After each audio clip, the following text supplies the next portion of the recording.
이번 1141화는 연상녀라는 부제와 함께 시작되며 표지 연재에서는 야마토의 이야기가 펼쳐집니다. 페이지 1이 후주의 부하들에게 얻어맞는 모습을 본 울티가 분노하며 울부짖는 장면이 포착되는데, 거기서 드러나는 형제의 관계는 독자들에게 꽤나 묘한 감상을 줍니다. 이 장면에서는 나미와 로드가 마을에서 살아남은 경비병을 치료해주기 위해 동행하고 있습니다. 보물을 기대하며 성으로 향했던 나미가 보물이 하나도 없었다며 투덜대지만 로드는 혹시나 경비병에게 들릴까봐 진정시키는 모습이 인상적입니다. 나미와 로드가 함께 움직이는 건 흔치 않은 조합입니다. 나미가 주로 항해와 재정을 담당하고 로드는 조용히 뒤에서 임무를 수행하는 편인데, 이번엔 이 둘의 협업이 엘바프에서 새로운 스토리로 이어질지도 모릅니다. 게다가 로드는 원래 로우와 혼동되기 쉬운 이름인데 이번 화에서 그 캐릭터성을 좀 더 부각시킬 수 있을지도 흥미로운 포인트입니다. 1141화에서 특히 눈길을 끄는 부분 중 하나는 프랑키가 리플리와 함께 진행하는 아담나무 투어입니다. 애니메이션과 만화 전반에서 여러 번 언급된 아담나무는 전설적인 재료로서 중요한 함축을 지니고 있습니다. 일찍이 해적왕 골디, 로저의 해적선 오로 잭슨에도 아담나무가 사용되었다는 설이 있을 정도로 이 나무는 강인함과 희귀함의 상징입니다. 프랑키가 이전에 써니홀을 만들 때도 보물나무 아담이라는 소재가 간접적으로 언급된 바 있습니다. 따라서 독자들은 이 아담나무가 엘바프에 어떻게 자라나 있는지, 그리고 거인들이 어떻게 이용하고 있는지 상당히 궁금해합니다. 이번 화에서 리플리가 거인들이 나무 위에 살아서 그런지 나뭇가지마다 얽힌 역사가 길다라고 설명하는 대목은, 엘바프라는 땅이 단순히 규모만 큰 것이 아니라 그 나무를 중심으로 장구한 역사가 쌓여 있음을 보여줍니다. 또한 오래된 가지가 불이 붙으면 좀처럼 꺼지지 않는다는 설정은 엘바프가 직면하고 있는 자연재해나 재앙의 형태를 암시하기도 합니다. 실제로 큰 가지 하나가 벼락으로 인해 불타오르고 마을째 잘라내야 했다는 이야기는 거인들이 불과 번개에 민감해할 수밖에 없는 맥락을 잘 보여줍니다. 프랑키 역시 전설의 아담도 이렇게 오래 자라면 어쩔 수 없겠구나라며 안타까움을 표합니다. 이 부분을 통해 아담나무의 장엄함뿐만 아니라 취약점도 부각되면서 엘바프가 처한 현실적인 문제를 실감하게 됩니다. 서쪽 마을에서는 취해버린 우솝이 나미와 이야기하는 장면이 등장합니다. 우솝은 루피와 조로가 보이지 않는다며 그들의 행방을 궁금해하지만 나미는 탐험 중일 것이라며 대수롭지 않게 넘깁니다.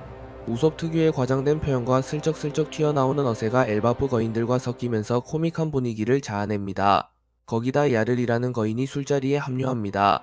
우솝은 취기가 올라 야르를 변태할배라고 부르며 놀리기도 하고 연상녀가 좋다는 야르의 이상형 고백을 듣고는 고무적인 반응을 보입니다. 원피스에서 거인의 나이가 일반인과는 다르게 크게 잡히는데 야르이 말하는 연상녀는 대체 어느 정도 연령대를 의미하는 걸까? 독자들은 상상력을 발휘해보게 됩니다. 우솝이 거인의 이마에 박힌 검을 살짝 건드리는 바람에 야르이 아응어 하며 비명을 지르는 모습 역시 우스꽝스럽지만, 이런 장면들이 오히려 엘바프의 파티 문화 유쾌한 분위기를 잘 표현해줍니다. 동시에 우솝의 오랜 꿈인 엘바프 방문이라는 큰 스토리라인이 이렇게 사소한 에피소드들과 더해져 감동과 웃음을 동시선사합니다. 상디는 연회에서 사라진 게루즈를 찾으러 가는 모습이 등장합니다. 한편 로드는 부상당한 경비병 앞에 게루즈를 데려오며 두 사람 사이에 어딘가 미묘한 기류가 흐릅니다. 로드가 뭔가 숨기고 있는 듯 얼버무리자 게루즈는 그걸 캐물으려 하고, 그 결과 로드는 게루즈에게 한 대 맞습니다. 아직 게루즈에 대한 정보가 많지 않아 독자들은 과연 게루즈가 누구이며 어떤 역할을 할 것인가? 에 대한 궁금증을 품고 있습니다. 엘바프 내부 사정을 아는 인물인지 아니면 오히려 외부에서 온 스파이나 배신자인지 아직 추측의 여지들이 많습니다. 상디는 평소처럼 여성에게 친절한 기사도를 발휘할 수도 있고, 이 과정에서 게루즈가 가지고 있는 비밀 정보를 얻어낼 수도 있습니다. 이 장면의 핵심은 엘바프가 단순히 파티로 가득 찬 평화로운 섬이 아니라 내부적으로 분쟁 혹은 해적과 경비병의 충돌이 있었다는 사실을 상기시킨다는 점입니다. 그리고 이것이 후술되는 로키의 존재와도 이어지며 내부 갈등이 크게 폭발할 조짐을 암시합니다. 화재가 명계처럼 묘사된 어두운 공간으로 전환되면서 거기서 죽어가는 로키가 등장하는 장면은 충격적입니다. 루피와 조로가 사슬에 묶인 로키를 발견하고 해루석 재질로 보이는 사슬 때문에 루피가 힘을 못쓰는 상황이 펼쳐집니다. 이전에도 해루석 수갑이나 쇠사슬이 여러 차례 등장했는데 악마의 열매 능력자인 루피가 크게 제약을 받는 건 매우 위험한 순간입니다. 조로는 이 상황에서 아직 로키를 풀어주는 건 위험하다며 루피와 대치합니다. 로키가 어떤 인물인지 모르기 때문에 우선 대화를 통해 확실히 알아볼 필요가 있다는 논리입니다. 하지만 루피는 그렇게까지 할 필요가 있냐, 우선 살려놔야 하지 않겠냐고 하며 로키를 풀어주려 합니다. 이런 대립 구도는 과거에도 종종 있었지만 신중한 조로와 적극적인 루피의 성격이 또렷이 드러나면서 스토리에 긴장감을 더해줍니다. 조로가 로키의 상처를 걷어차는 과격한 행동을 보인 후 로키가 진짜로 부상당한 상태라는 것이 밝혀집니다. 루피는 거의 죽을 지경이다 라며 안쓰러워하지만 조로는 이런 상황에서 죽으면 운명이라며 냉혹한 태도를 유지합니다. 원래부터 조로는 적으로 여길 수 있는 존재에게 마음을 열지 않는 모습을 보여왔는데 거인이자 엘바포 왕족일 가능성까지 있는 로키를 그냥 풀어줬다가는 더 큰 재앙으로 이어질 수 있음을 암시합니다.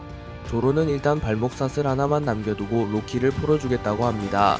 하지만 치료를 위해서는 초파가 필요하다는 사실이 늘 문제로 떠오릅니다. 지금 초파는 거리가 멀리 떨어져 있고 루피는 마을 의사를 데려오겠다며 밖으로 나가려 합니다. 이 과정에서 루피는 로키에게 고기를 먹여 힘을 차리게 하려 하지만 조로가 근처에 쓰러진 동물들 그 고기를 쓰면 되지 않느냐고 말하자 루피가 발끈합니다. 루피는 내 친구들인데 어떻게 먹어? 라고 분노하고 조로는 사과합니다. 이 짧은 대화는 루피의 본질적 성격인 동료와 우정을 중시하는 마음을 다시 한번 부각시키고 동시에 조로가 상징하는 현실적인 판단과 부딪히는 지점이기도 합니다.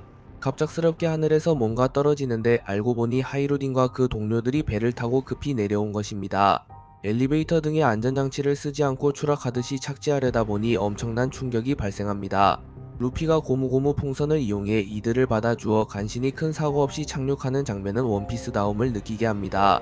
하이루딘은 드레스로사 이후로 한 번 더 활약할 수 있는 여지가 있음을 암시했던 인물입니다. 신거병 해적단을 이끌고 있으며 루피에게 깊은 은혜를 느끼고 있습니다. 그래서 이번 엘바프 편에서 하이루딘이 어떤 활약을 펼칠지 기대가 컸는데 과연 다시 만나게 된 하이루딘이 로키를 풀어주지 말라며 간절하게 호소하는 장면으로 이어집니다. 하이루딘은 로키가 어릴 때부터 알고 지냈지만 약삭 빠르고 잔혹하며 심지어 사악한 놈이라 못 박습니다. 그가 어제의 친구도 거리낌 없이 죽이는 악당이라고까지 말하는 걸 보면 독자들이 알던 엘바프의 로키 왕자 이미지와는 상당한 괴리가 느껴집니다. 빅맘 에피소드에서 잠깐 언급되었던 로키의 존재가 실제로는 어떤 인물일지 그리고 엘바프에서 왕족으로 군림하는 존재인지가 크게 부각됩니다. 조로가 늦은 것 같다고 말하는 순간 로키가 이미 의식을 되찾고 거대한 몸집으로 루피 앞에 서 있는 장면이 그려집니다. 그 장면은 독자들에게 일종의 공포감과 압도감을 심어줍니다. 거인의 신체적 규모가 얼마나 거대한지를 시각적으로 재확인시키고 특히 로키가 원한을 품었거나 악한 의도를 가지고 있다면 얼마나 위험해질지 생각하게 합니다. 하이루딘과 신거병 해적단이 로키다 라며 놀라는 것은 이들이 로키를 두려워한다는 것과 동시에 로키가 얼마나 지위가 높고 위험한 인물인지를 말해줍니다. 보통 거인들에게도 왕족이 있고 그 왕족이 엘바프 전반을 다스리는 권력이 있다고 가정한다면 하이루딘이 로키에게 느끼는 감정은 공포와 분노가 섞여 있는 것으로 보입니다. 실제로 로키가 깨어나자마자 사악한 미소를 지으며 무기를 꺼내는 모습에서 그가 단순히 부상만 입은 상태가 아니라 저기를 분명히 가지고 있음을 알 수 있습니다. 약자를 참지 못하는 전투민족이라는 거인들이 어떻게 로키에게 대항하고 루피와 조로는 어떤 선택을 할 것인가가 관건이 됩니다. 로키라는 거인은 과거 빅맘 에피소드에서도 잠깐 언급된 적이 있습니다. 당시 빅맘과의 결혼 동맹 이야기에서 로키 왕자라는 이름이 언급되었으나 결국 파혼으로 끝나고 말았다는 설정이 있었죠. 그 때문에 거인족과 빅맘 사이가 크게 틀어졌다고 알려졌습니다. 그런데 이번에 등장한 로키는 빅맘과의 결혼 동맹 파투 이후 어떤 길을 걸었을까요? 하이루딘의 언급대로라면 로키는 사람을 믿게 만든 뒤 배신하는 교활한 성격이고 자기 이익을 위해서는 어제 친구도 가차없이 죽이는 면모를 지녔다고 합니다. 이는 원피스 속 전형적인 사악한 권력자 스타일을 떠올리게 합니다. 엘바프라는 강력한 무대를 손에 쥔 거인이자 왕족인 로키가 만약 적대 세력으로 완전히 돌아선다면 루피 일행에게는 엄청난 위협이 될 수밖에 없습니다.